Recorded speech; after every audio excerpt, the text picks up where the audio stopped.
আসসালামু আলাইকুম। আজকে আপনাদেরকে দেখাবো আমি কিভাবে কুয়েতে বসবাস করি এবং কিভাবে থাকি। এটা হচ্ছে কুয়েত আবদালি। আমি কুয়েত আবদালিতে থাকি। আপনারা যারা কুয়েত আবদালিতে আছেন অবশ্যই আমার সাথে যোগাযোগ করে দেখা করতে পারেন, কোনো সমস্যা নাই। কোনো বাইরের যদি কাজের কোনো সমস্যা হয় আমার সাথে যোগাযোগ করতে পারেন, অবশ্যই আমি কাজ দিতে পারবো। যদি কেউ দেওয়ানি সাফ সাফাই করতে চান এবং সাফ সাফাইয়ের কাজ করতে চান অবশ্যই আমার সাথে যোগাযোগ করতে পারেন, ইনশাল্লাহ আমি চাকরি দিতে পারবো। যারা নতুন লোক আসছেন চাকরি নেই অবশ্যই আমার সাথে যোগাযোগ করবেন। এখন বর্তমানে কুয়েতের ভিসা বন্ধ, ভিসা দিতে পারবো না, ভিসা একদম বন্ধ। আর যারা নতুন লোক আকামা নাই অবশ্যই আমার সাথে যোগাযোগ করার চেষ্টা করবেন, আমি ইনশাল্লাহ আপনাদেরকে চাকরি দিতে পারবো। এখানে থাকবেন, এখানে খাবেন, বেতন 100-150 টাকা, 130 টাকা এরকম আর কি। আর যারা পুরাতন লোক বাসা জানেন, আকামা আছে, চাকরি পাচ্ছেন না, ফ্রি ভিসা, অবশ্যই যোগাযোগ করতে পারেন, কোনো সমস্যা নাই। আর পিছে যে জায়গাটা দেখছেন এখানে আমরা ফাঁকশাক করে এখন আমার অবসর টাইম, তার জন্য ভিডিওটা আপনাদেরকে শেয়ার করা।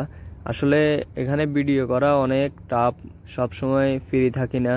এখানে যে ফাঁকশাক করে সেও এখন ডিউটির থেকে আসলে তারপরে ফাঁকশাক করবে, মানে একটা ঝামেলা আর কি। যারা ডিউটি করে তারাই বোঝে প্রবাস জীবন কেমন। আজকে আপনাদেরকে নিয়ে আসলাম আবারও। তো আমরা যেটারে ফাঁকঘর বলি কুয়েতিরা মাতবাগ বলে, আসলে এটা হচ্ছে মাতবাগ, মানে আমরা ফাঁকঘর বলি আর কি। অনেকে বলবেন ফাঁকঘরে নিয়ে আসার কারণ কি। ফাঁকঘরে নিয়ে আসার কারণ হচ্ছে মানে আমি দেখাবো আপনাদেরকে কিভাবে আমরা ফাঁক শাক করি, আবার কিভাবে আমরা খাওয়া দাওয়া করি। এখানে আমরা ফাঁক করি, এখানে খাওয়া দাওয়া করি, এখানে আমাদের সব কিছু। আর থাকার টাকা তো আপনাদেরকে দেখাইলামই, ওইখানে আমরা থাকি, এখানে ফাঁক শাক করে।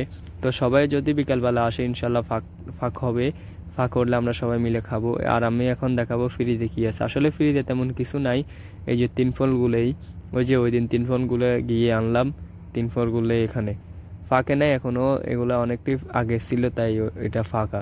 আর ওইগুলো এখনো ফাঁকে নেই, তাও নিয়ে আসলাম ওদের জন্য, ওরা খাবে তার জন্য।